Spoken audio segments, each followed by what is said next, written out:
Absolutely, there is no second thought about it.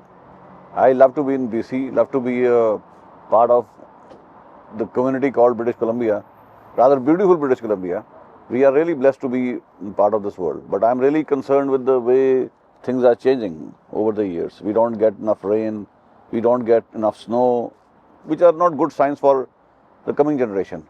So I'm a little bit concerned as well. When I moved to Canada in 2001, things weren't the same.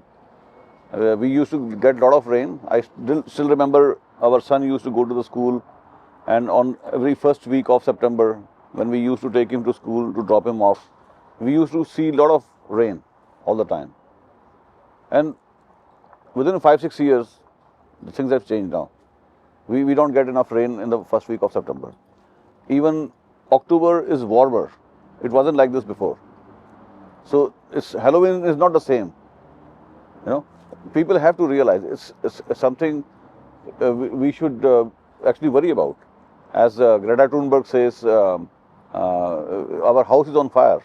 We need to raise alarm. Simple as that. But there are things which really concern me, which really concern the coming generation and people around me. And climate justice is number one, because it's going to impact everyone. Doesn't matter you are rich, you are poor, whatever you are, it's going to hit you. So there is no question about it. This is the problem which is going to affect everyone. So it's a universal problem.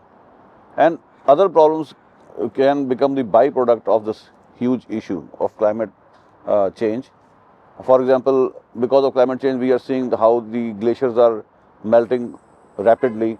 It's going to affect the river waters, going to affect the salmon, it's going to affect the food chain, and because of which we will see how the food prices are going out of control, and it's going to create a huge gap between the rich and the poor, which will again create more problems in terms of crime, in terms of dysfunctional families, in terms of even climate refugees. People will start coming to this part of the world asking for refuge.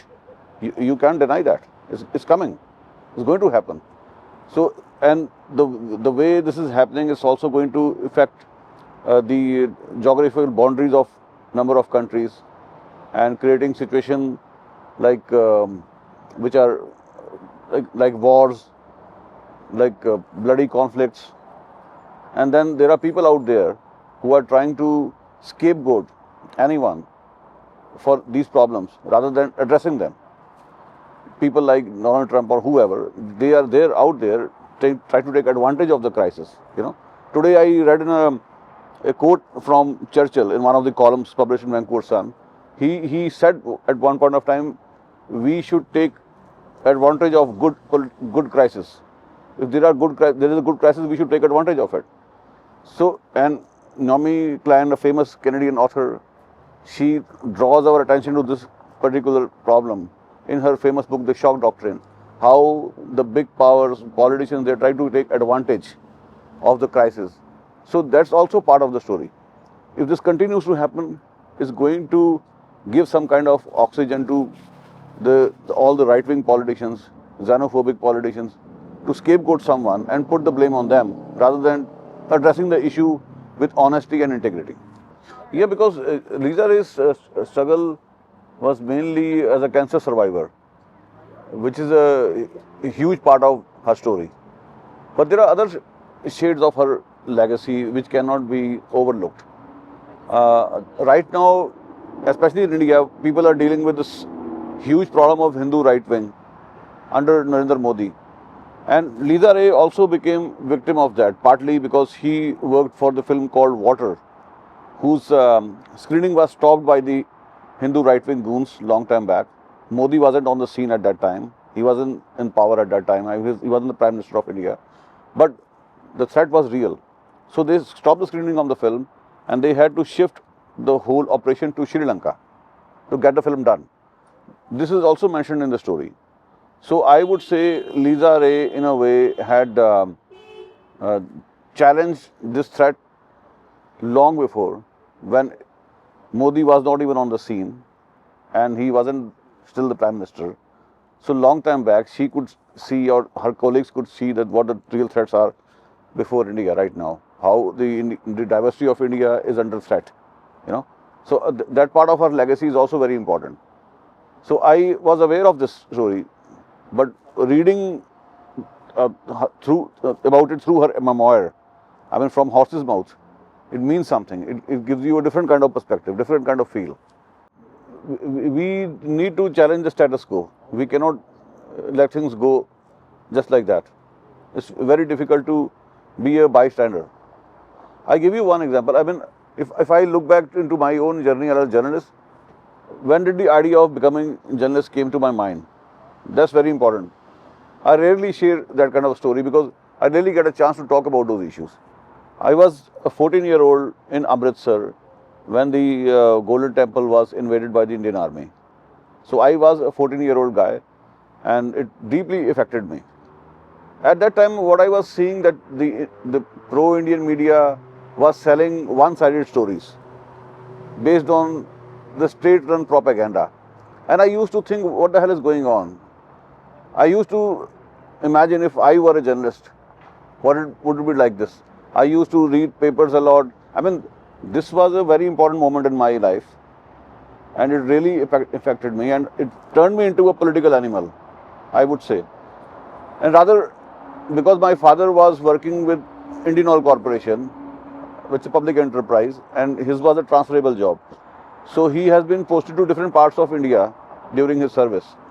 So before Amritsar, we lived outside Punjab in places where Hindi was the main language, and Punjabi wasn't taught at our government-run schools. So I learned a little bit Punjabi from my parents while at home, not from the school. This is a very important point. And I used to internalize in Hindi language. It had so much influence on me. But what happened was, and even Bollywood, but what happened was, after the Blue Star, my perspective completely changed. I started internalizing in Punjabi. I tried to identify myself with the Punjabi language. So this was a huge moment for me. I felt completely alienated. So I started writing in Punjabi. I started imagining things in Punjabi, talking to myself in Punjabi, internalizing my Punjabi mother language, and try to identify myself by my own community. So that was a time when I was really upset with the kind of reporting going on, that what's wrong with the world. I used to imagine, if this byline was mine, I used to take a paper, read the story, and really get angry sometimes. That I used to imagine, if I had a byline here, what kind of story I could have told to the world. What is missing here, you know? So that really impacted me. I would say the Operation Blue Star had planted a seed in me for journalism or my future activism. That's how the things began with me. It's my personal story. So afterward, for a very long time, I had no clue that I will be a journalist one day. This was just a wishful thinking at that time because of the circumstances around me. But by and by, I started taking interest in drawing cartoons. So I used to draw cartoons for some local publications in Chandigarh when I was in my college. So from there, I tried to get into the territory of real journalism. The first thing I did was, I interviewed former Sikh militants to know from them how the events of 1984 impacted them, and how these events actually turned them into seasoned militants. So that resulted in my first book in 1996. The title was Terrorism, Punjab's Second Nightmare. It was about different former extremists I interviewed. But around that time, most of the militants had died in police shootouts, or many of hardened militants had been given long-term sentences. So it was very difficult to have an access to get the first-hand account of most of these people. So I had a chance to meet those who had actually abandoned militancy, started a new life, at least to have an idea what's going on in their head, right?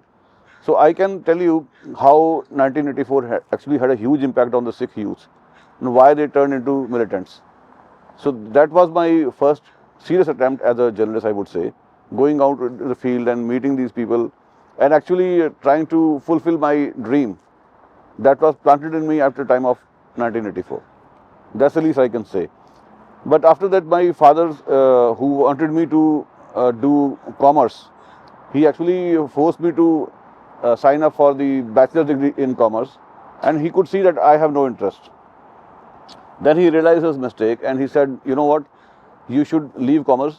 I know you want to be a journalist, so be a serious journalist then. Then you pursue your studies in mass communication.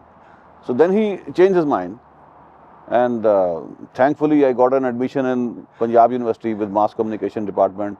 I did my master's in journalism and mass communication. That's how my official journey as a journalist began, with Indian Express, the first reputed Indian daily.